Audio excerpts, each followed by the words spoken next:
అయింది. మా పౌరుల హక్కులు ఏమైపోయినాయి, మనుషుల హక్కులు ఏమైపోయినాయి, నక్సలైట్లు దొరికితే గనక వాళ్ళని తీసుకురావాలి గాని కాల్చి చంపేస్తారా?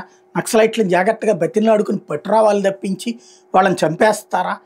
మానవ హక్కులు అంటూ ఉపన్యాసాలు ఇచ్చినటువంటి మానవ పౌర హక్కులు. మరి అదేందో మానవ హక్కులైన, పౌర హక్కులైన తీవ్రవాదులకి, నక్సలైట్లకే ఉంటాయేమో తెలీదు. పోలీసులకు ఉండవేమో తెలీదు. ఇప్పుడు వరుసబెట్టి ఎన్కౌంటర్ జరుగుతున్నప్పుడు దాన్ని ఖండిస్తా వచ్చినటువంటి ఈ మహా సంఘాలంతా ఇవాల్టి రోజున నక్సలైట్లు మహారాష్ట్రలో చేసినటువంటి దాడిలో ఒక ఏఎస్పీ ప్రాణాలు కోల్పోయారు.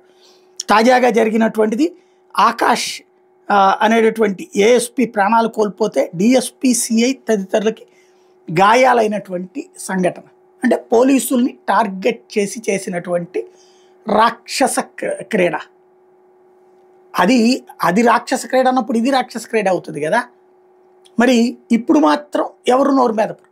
అదేదో పోలీసులు చచ్చిపోవడానికే, లేకపోతే వీళ్ళ చేత తన్నించుకోవడానికో, వీళ్ళ చేత దాడులు చేయించుకోవడానికి పుట్టినట్టు మాట్లాడతారు. అదే వెంత ఇక్కడ.